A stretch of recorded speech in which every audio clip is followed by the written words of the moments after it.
Hello again, it's Everard Junction, and this is a tutorial on how to add interior lighting to your rolling stock, your carriages. As you can see, it looks very effective. It really does make a difference to the layout, but it is quite difficult to do. I'll stress that right now. This isn't going to be easy. You need quite a lot of sort of tools, quite a lot of different electronic components. You need to understand how a circuit works in order to get this to work. It's not something that you can just do in an afternoon. It is quite time consuming, but if you're willing to go the extra mile and follow the tutorial and have a crack at it, once it's working, it really is worth it. It's a fantastic thing to look at. It really adds an extra dimension to your layout.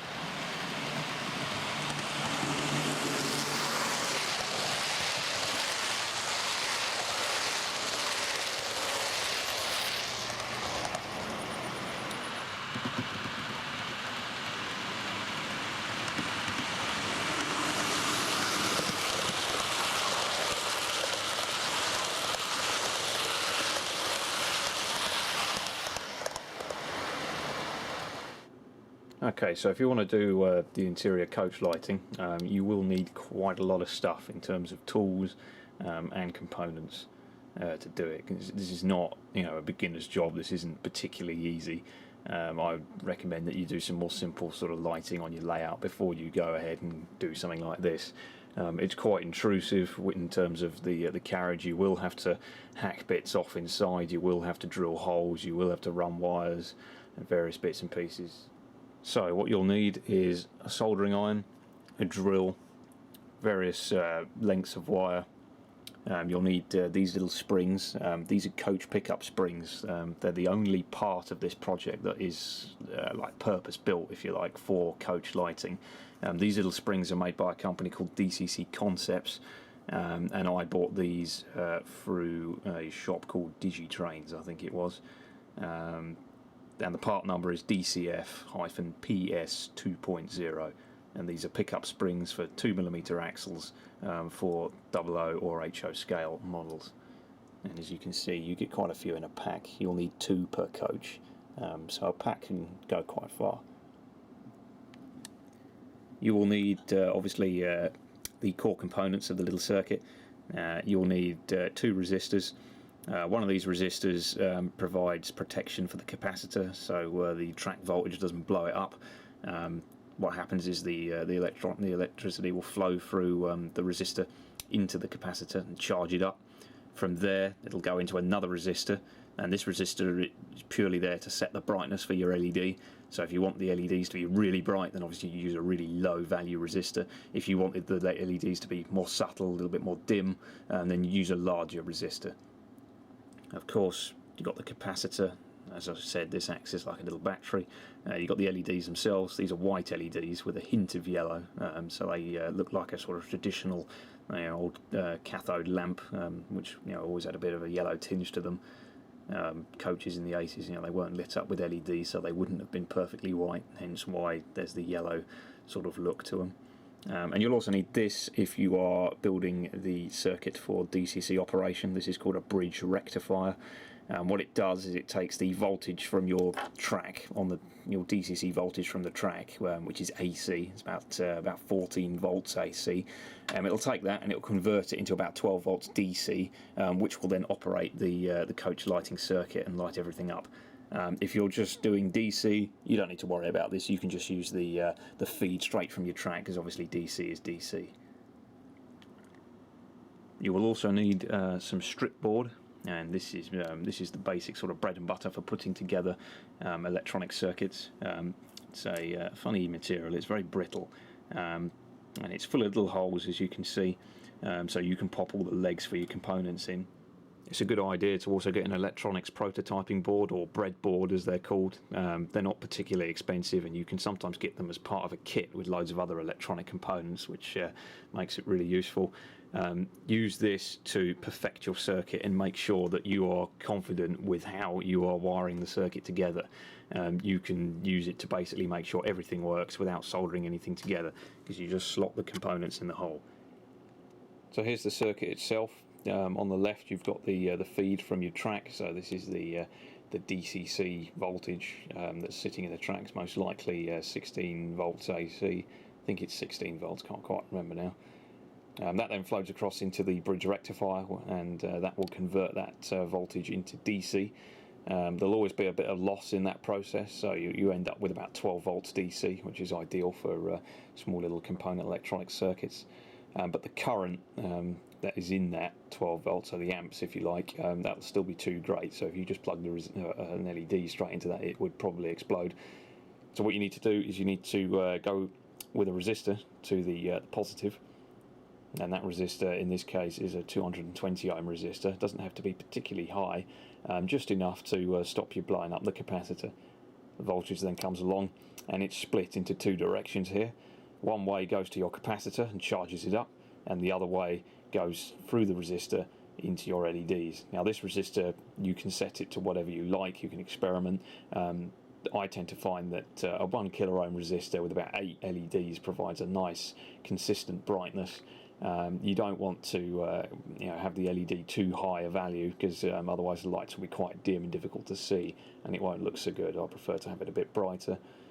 So from that resistor it then flows into the LEDs in question, and they all light up and light up your carriage.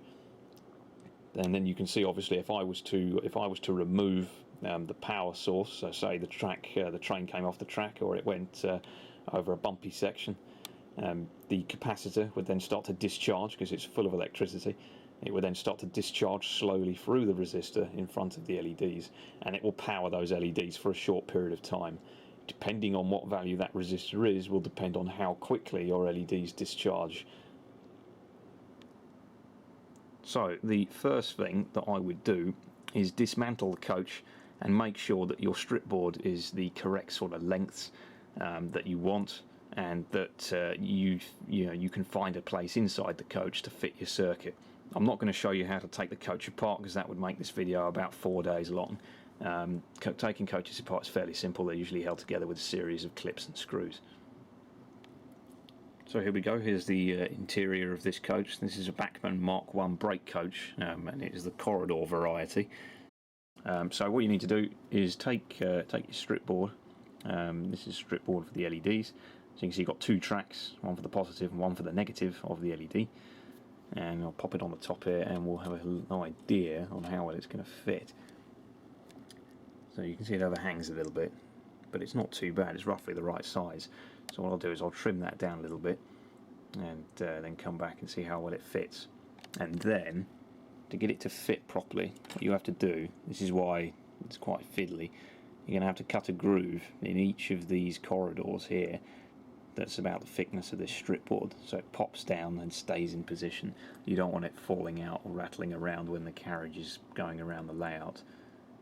And at the same time you want to be able to put the body back on the carriage without breaking anything. Okay, so I cut out a little groove with the mini drill, and you can see that it's nice and flush. Sits in the groove quite nicely. I mean, if it doesn't fit perfectly when you've all finished it, you can always just make the grooves a little bit deeper. This coach is quite good because it's got so many partitions. It holds the strip board really nicely. So now you want to start thinking about where the LEDs are going to go. Now in this carriage it's pretty obvious, to be honest. Obviously you'll have one in the middle here, one here, one here, one here, maybe one in here to light the door up, not too sure. You'll have another one in here because there's a door on the carriage that would need to be lit. Have a look, there's some doors there, so we need those to be lit up. And I'd probably put about 2 or 3 in here as well. Even though the circuit is going in here, there is still the odd little window, and it will be good to have a little bit of light coming out of it. You won't necessarily be able to see the circuit, but it's important to have some light, just to make sure the whole carriage is lit up. So what you need to do is mark out where the LEDs are going, and then pop them through. It doesn't matter which way round you pop them through. I don't know if you can see on the camera, I might need to zoom out a little bit.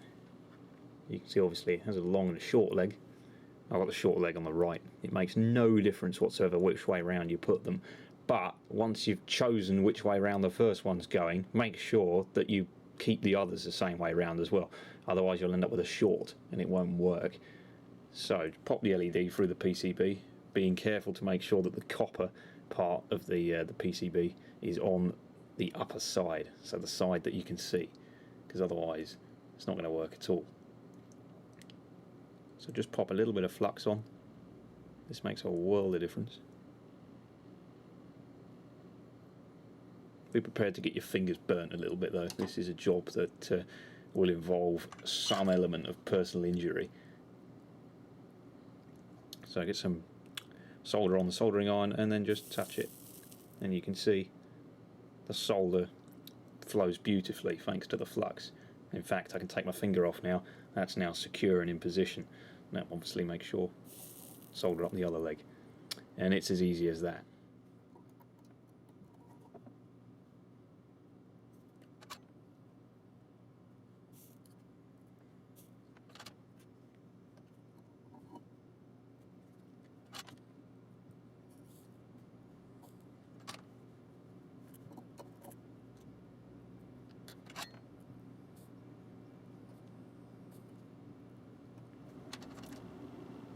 There you go, all the LEDs are soldered in.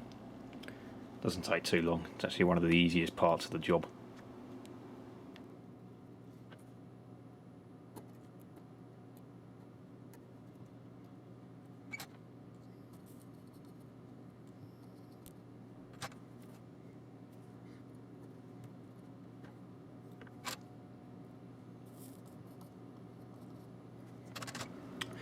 I just soldered 2 feeder wires in, just to provide power to the LED strip. So at the end of here, you'll have the rest of the circuit. But what I'm going to do first to make sure that the LEDs work and everything's okay so far is I'm going to build the circuit in prototype form on the breadboard and plug the newly wired up LEDs into that, just to make sure that the LEDs work. Okay, so I just popped in the bridge rectifier. This will convert the AC to DC voltage. That's what we do. Pop in the feeds for the AC.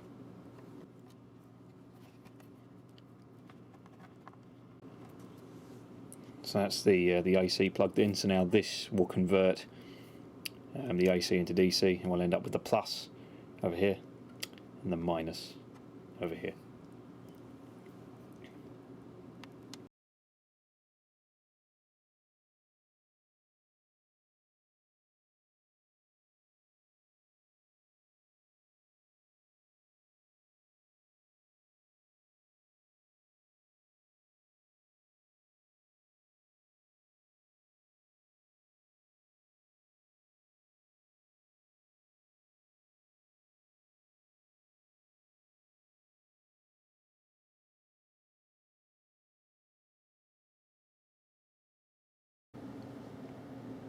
Okay, so that's all wired up, plugged in. Let's see if it works. Plug the power in. There you go, straight away. And they all light up. Now to check that the capacitor discharges, simply unplug the power.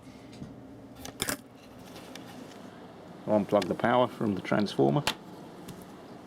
That's off. You can see the LEDs are still on. And if we wait a little bit, you should be able to see they gradually get dimmer and dimmer.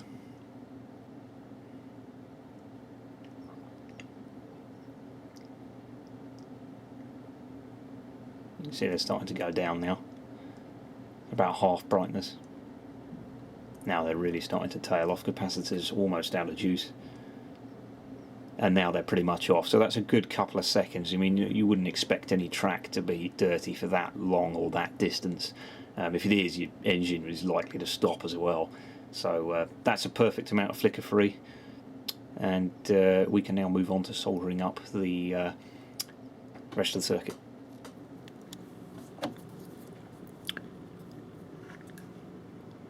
So now we're happy that the LEDs are all working properly. You can cut the legs off.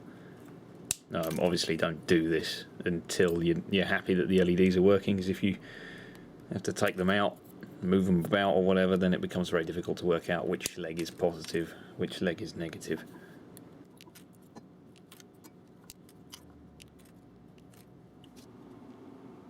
Right, so now I'm going to put the printed circuit board together.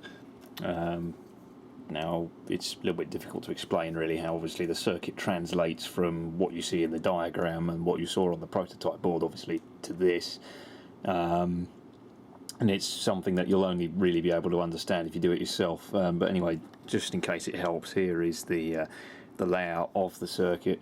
So you've got the bridge rectifier here, you've got the plus on the extreme left hand side, the AC running down the middle, these two holes here, you can see the two feeder wires for that. Then there's the minus, or the earth, which comes down on the fourth one in, and there's the earth wire that goes across to the LEDs, and then obviously the other one goes into the short leg of the capacitor. The next one along from number 4 is the break in the resistors, the dividing point, so where one resistor ends and the next one starts. That's the point where the capacitor comes out, because obviously the capacitor comes out of the first resistor, so you can see the cable going off of that. And then finally the fourth row of holes, sorry, not the fourth, the sixth row of holes, is the final resistor, the resistor that dictates the brightness for the LED. And you can see there's the wire for the LED, the plus, there's the minus for the LED, so that's those two wires, they're the supply, and then the capacitors up here with plus and minus as well. So that's really how it looks, and now you just need to solder it together. I usually make these in batches. I'll do about 6 or 7 at a time just to save the boredom of having to make them individually every single time I need one.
So there we go, all of the components have been soldered to the strip board, and now just quickly check that there isn't any solder bridging the gaps between the tracks, otherwise you'll get a short circuit.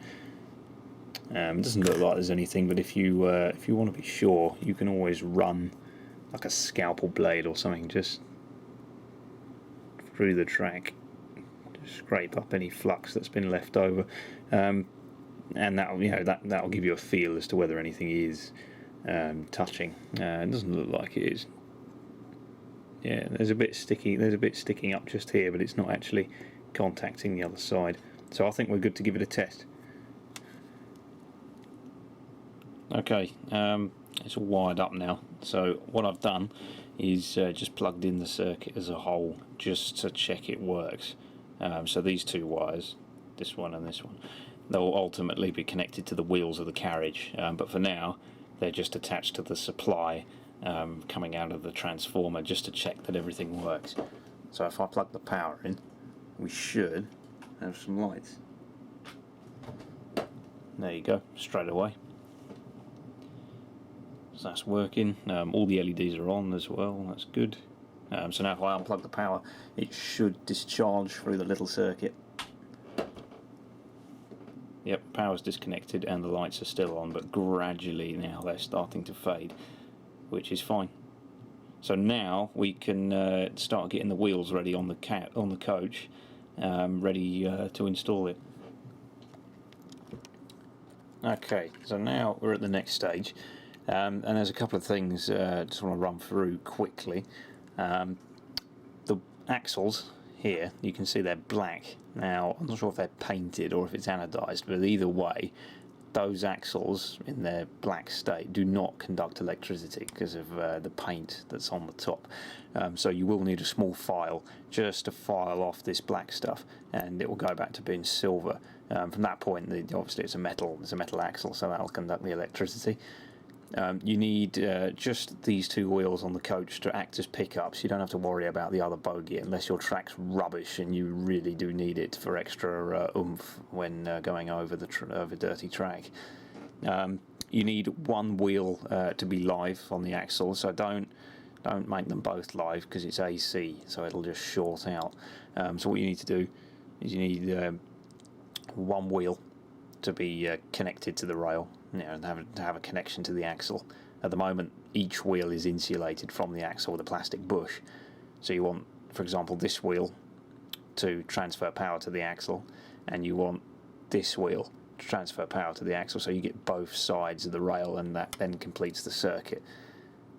So what you need to do now is just take the wheels out and pop the wheel that you need to work on off of the axle. Once you pop the wheel off, you can then file the axle down and get rid of all the black paint.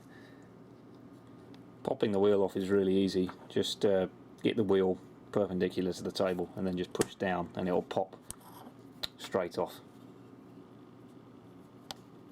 Then give it a tug and there you go, off it comes. Now inside the wheel, you can see in the centre there's a plastic bush. That stops the wheel from conducting electricity into the axle. And now ordinarily that's fine, that's what you want. You don't want the layout to be shorted out, but in this case we want this wheel to now channel electricity through itself into the axle. Now most people who do lighting circuits do this with conductive paint. I couldn't get hold of any of this conductive paint when I was buying all the electronic kit, so I've worked out another way of doing it, which is doesn't sound so good, but in reality it actually works just as well. Once it's done, it's quite reliable. What you do is you pop out the bush and then wrap a bit of tin foil around the bush and then pop it back in. The tin foil conducts the electricity through the wheel into the axle. Works quite well. So just pop the axle out using a small tool. There you go. There's the bush. Obviously you need to make sure you don't lose that. You don't get any spares of these, so if it's gone, it's gone.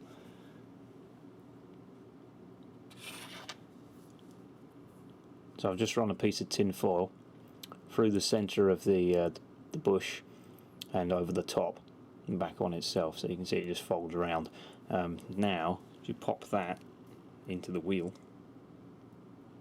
to push the tin foil through, make sure it comes out the other side. Now I've not pushed that all the way through just yet, but you can see now when I pop the bush in, the electricity will go around the edge of it and be conducted onto the axle inside.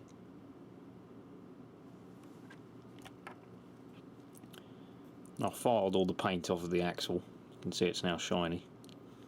So pop your pickup spring over the end of the axle, push it down. You can see now as the wheel rotates, it will transfer electricity into the spring without having it actually any fixed point on the axle itself. So it will provide minimum level of friction, and the coaches will be as free running as they were when they were brand new.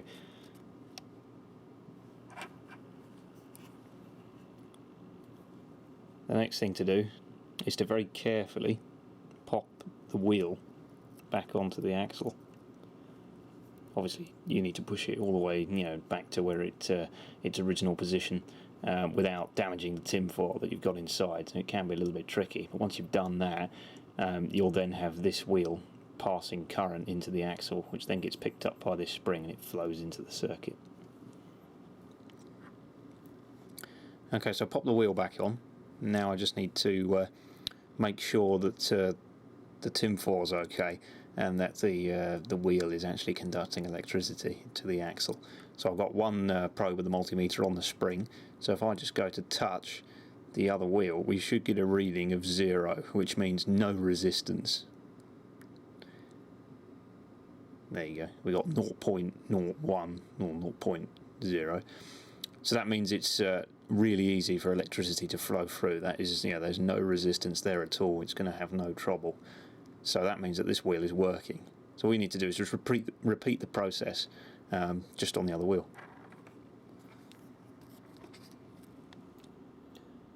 Okay, so both the wheels are done now and they both work. Next stage is to drill 2 small holes for the wires to come down into the bogie. On some carriages you can use the hole where they clip into the body shell, but on the Bachmann coaches there's a big screw that goes through there that fills the hole up, so there's no room to run any wires. So I just drilled 2 small holes just behind it. Okay, so what I've done there is I've cut a slit in the bottom of the coach so that when the bogie swings there's plenty of room for the wires to move about. They won't get snagged or anything like that. So I've just quickly mocked it up and popped the light bar back in, and just shoved the circuit in the baggage sort of area.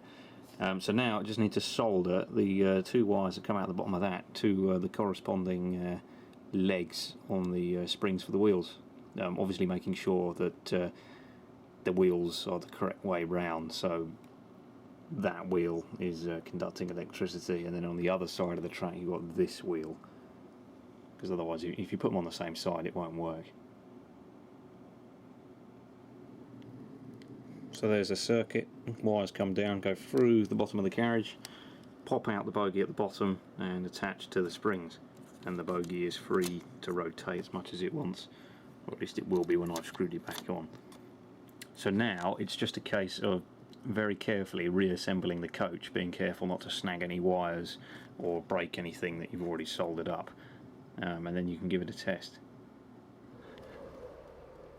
Okay, I've put the coach back together, so now it's just a case of popping it on the track and seeing if it works.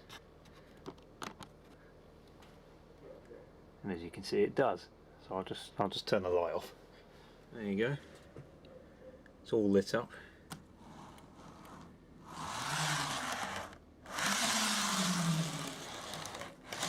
Seems to work okay. Here's the coach from the other side. You can see only the passenger compartment is lit up, much like it is on the other brake coaches I have.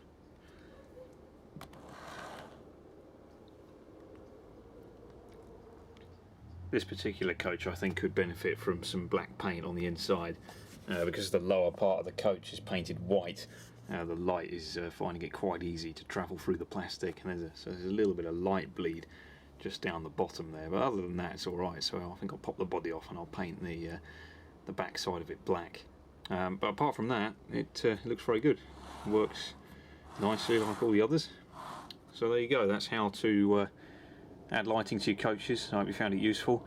As you can see, it makes a big difference to the layout. It really makes it look quite cool. And then when you have obviously other lights and bits and pieces around the layout, you have effectively like a whole different railway when you turn the lights off.